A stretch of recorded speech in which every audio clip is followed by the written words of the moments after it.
¿Qué tal? En esta ocasión vamos a hablar de un tema muy interesante que tiene que ver con la administración de almacenes y control de inventario. Así que si tú estás en una posición en este momento donde tengas que ver el control de los materiales dentro de tu empresa, este video te va a interesar.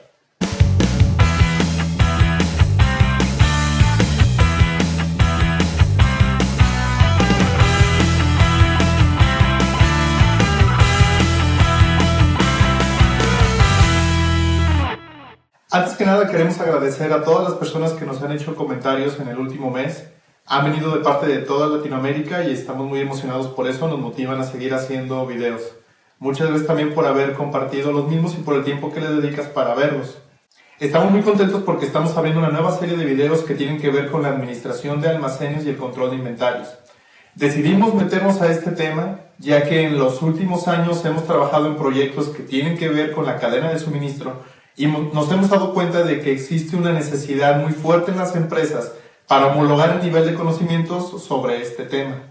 Ahora bien, los videos que vamos a manejar están enfocados a las empresas pequeñas y medianas, inclusive a las micros. Si tú estás en una empresa transnacional que ya tiene una estructura muy grande de cadena de suministro, de control de almacenes, de inventarios, de compras, pues muy probablemente lo que vas a ver en este video se te va a hacer un tanto básico. Pero si tú estás en una pyme, como le llamamos aquí en México, y me parece que es exactamente igual en toda Latinoamérica, si estás en una pyme, vas a encontrar la información de este video de mucha utilidad. Ahora, nos vamos a enfocar muchísimo en los procesos que tienen que ver para la administración de los almacenes, ya que existe mucha información en internet, pero que está enfocada al control de inventarios, a la parte contable. Lo que nosotros vamos a hablar es de los procesos para controlar el material dentro de los almacenes y cómo debes de estructurar tu almacén para que ese control sea mucho más sencillo y más eficiente. Bueno, y si estamos hablando de la brecha que existe de conocimiento con respecto a la administración de almacenes, pues tenemos que dar una justificación. ¿En qué nos estamos basando para decir todo esto? Si hablamos de la importancia real que se le da en las empresas pymes a los almacenes, nos podemos dar cuenta de una serie de factores que son tristes, pero muy contundentes. Entre ellos nos podemos encontrar que realmente se le da poca importancia a la actividad o a la administración de los almacenes dentro de las empresas. Por lo general los almacenes se ubican donde se puede, no donde deberían de estar. No hay un estudio para poder determinar dónde es el mejor lugar para ponerlo dentro de la empresa. No hay normas de seguridad que protejan tanto a las personas que trabajan dentro del almacén como al mismo material que es fundamental para el buen desempeño de los negocios de la organización. No se adquiere la estantería adecuada para los productos que se están manejando y se agrupan o amontonan conforme se puede, de acuerdo a lo que hay. La iluminación es muy deficiente y por lo general el mobiliario que se utiliza es el que sobra de otras áreas o departamentos de la empresa y todo se manda ahí al almacén. Es complicado tener un compromiso del personal debido a todas estas situaciones que estamos mencionando anteriormente y más aún si vemos que en muchas empresas pymes a los almacenes los toman como si fueran bodegas, simplemente un lugar donde tienen que tener su material, ya sea materia prima, subensambles, el producto terminado, y que aparte lo tienen que utilizar para guardar basura, tiliches, todo aquello que ya no se va utilizando, que se recupera, pero que simplemente está guardando polvo. Esta es una situación real que existe en los almacenes y es por ello que vemos la necesidad de ayudar a las empresas a que cambien de forma de ver este tema que es tan importante.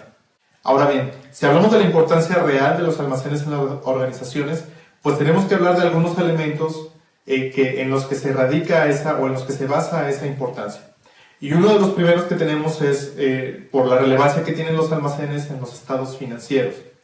Si tú ves un estado de resultados o un balance general de una empresa, y de una empresa que tenga que ver, de una empresa industrial, ya sea que maquile o que haga una transformación completa de materia prima, te vas a dar cuenta que del 25 al 30% de todo el costo que tienen sus activos tiene que ver con lo que está en inventarios. Es una cantidad enorme. Ahora, si hablamos de una empresa comercial, aquellas que compran y revenden los productos que adquieren, pues estamos hablando que hasta un 80% de su valor completo de activos está en el almacén.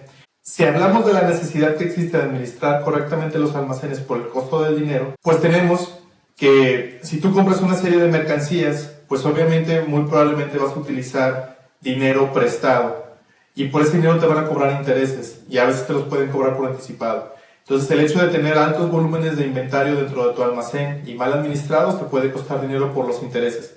Te puede costar dinero por la inflación, ya que tu dinero está estacionado ahí y cada mes está perdiendo valor adquisitivo, no importa en qué país te encuentres. En algunos puede ser menos o más, dependiendo de la situación económica, pero al final tu dinero pierde valor si tu materia o tu material está estancado.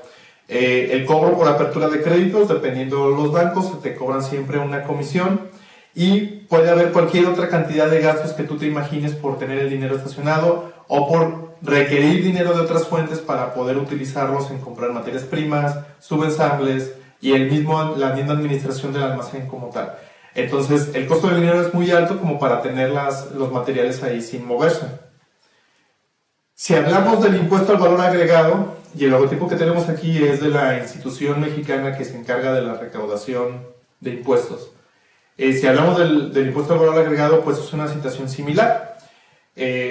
El IVA o los impuestos que tú pagas cuando compras y vendes mercancía, pues es una inversión que puede estar estancada y entre más tiempo la tengas estancada, estás perdiendo más dinero. Vamos a hacer un acercamiento de la pequeña tabla que está ahí para que te des cuenta. Si tú compras mercancía por 30,000 pesos, o puedes llamarle dólares o la moneda que tú tengas, vamos a decirle pesos para efectos del ejemplo, pagas al proveedor. En México el impuesto al valor agregado es del 16%, pagas 4,800 pesos de IVA. Por lo tanto, tus recursos congelados, tu inversión completa por ese material es de 34,800 pesos. Ahora, si vendes esa mercancía en 50,000, obviamente aquí ya hay una utilidad, pues le estás cobrando al cliente también un IVA, que es de 8,000 pesos. Pero si le quitas el IVA que ya pagaste al proveedor, que son esos 4,800, te queda un IVA que tienes que regresarle a Hacienda, un IVA fiscal que al final de cuentas pagaron los clientes, de 3,200 pesos. A lo que vamos con este ejemplo es que tienes que darte cuenta que el IVA es un dinero que tú inviertes y que recuperas hasta que vendes la mercancía. Si tu mercancía no se vende, si está estancada en tu almacén, ese dinero vas a tardar más en recuperarlo. Y eso es una pérdida financiera para la empresa. En la medida que los almacenes están administrados de manera eficiente, la recuperación del dinero es más sencilla. Y vamos a ver en la serie de videos que vamos a ver aquí cómo es que eso se logra.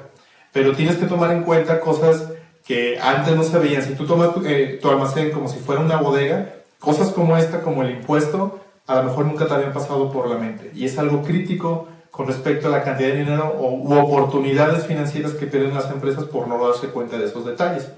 Ahora, esto es el impuesto al valor agregado. Si hablamos del ISR, el impuesto sobre la renta, que también aplica en todos los países, pues tiene un esquema y también vamos a hacer un acercamiento de este proceso pequeño que estamos marcando aquí. Vamos a tomar como base que todas las compras que tú haces como empresa son deducibles en algún porcentaje. Independientemente de en qué país estés, todas las compras que haces se pueden deducir en un porcentaje. Entonces, si tomamos el punto número 1, el central superior, donde dice que tengo un almacén que no está organizado, pues eso significa que mis compras, o voy a hacer compras innecesarias, porque probablemente voy a comprar material que yo ya tengo en mi almacén, pero yo no sabía porque lo tengo mal organizado, no tengo ni idea de lo que tengo en mi almacén. Entonces compro doble. Si compro doble, mis utilidades van a ser menores en ese primer periodo, en el periodo donde estoy comprando de más. Y a lo mejor esto es bueno porque no voy a pagar tantos impuestos en esa ocasión. Pero como tengo material de sobra, para los siguientes periodos puede ser que mis ventas excedan. Porque hay una cadena que se sigue en la que los vendedores se dan cuenta que hay más material, quieren mover más producto y venden por ende más, ¿no? Entonces mis utilidades pueden ser mayores y eso significa un mayor pago de impuestos. Ahora, habrá quien diga que me estoy ahorrando los impuestos en el primer periodo y los estoy pagando en el segundo. Y pueden tener algo de razón, pero aquí lo importante es que si tienes un almacén mal organizado no te permite una planeación fiscal en donde tú sepas cuánto es lo que cotidianamente vas a estar pagando de impuestos, tomando en cuenta tus presupuestos de ventas, tus presupuestos de cobranza, etc. Ya estamos metiéndonos un poco más a detalle. Pero lo importante es que veas que cómo la administración eficiente de tus almacenes afecta también lo que tiene que ver con tu pago de ISR. Entonces, el tener un almacén bien administrado te va a ayudar a controlar mejor tus gastos financieros y tus gastos en impuestos. Y eso es una parte muy crítica.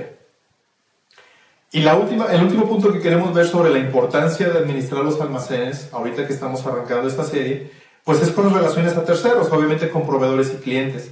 En la medida que tú tengas almacenes más eficientes, pues vas a poder tener una mejor relación más sana con tus proveedores y con tus clientes. Tus clientes van a ver que tú encuentras el material más rápido, se los entregas con mayor prontitud, se los vas a entregar sin daños, no les vas a entregar cajas todas polvorientas porque estaban ahí arrumbadas de meses y meses, sino que van a tener material fresco, independientemente de qué sea lo que vendas. Tus proveedores, a la hora de una devolución, a la hora de un cambio, van a ver que es muy ágil porque tú tienes todo en regla y todo bien documentado. Entonces la relación con los externos o relación con terceros se vuelve crítica cuando tienes un almacén bien o mal controlado. Pues bien, estos son los elementos principales por los cuales debes de tener o te conviene tener un almacén bien administrado. A lo largo de todos los videos que vamos a tener en esta serie, vamos a ir metiéndonos paso a paso, te vamos a llevar paso a paso en qué es lo que tienes que hacer para tener un almacén controlado de una manera básica, lo mínimo indispensable que tú necesitas. En el siguiente tema vamos a hablar de los deberes y responsabilidades del almacenista. Vamos a darte los elementos básicos para que tú puedas elaborar una descripción de puesto y un perfil de puesto. Así que si no lo tienes en tu empresa, este video que viene te va a ayudar para que lo puedas formar. Esperamos que esta serie te sea de utilidad. Va a formar o va a ser parte de la punta de lanza para una serie de videos o toda una serie de videos que van a tener que ver con cadena de suministro, que es un tema mucho más amplio. Pero primero vamos a empezar con administración de almacenes. Si crees que a alguien le puede interesar, recuerda que lo puedes compartir o darle me gusta. Nuevamente te damos muchas gracias por ver los videos y nos vemos en el siguiente. Hasta luego.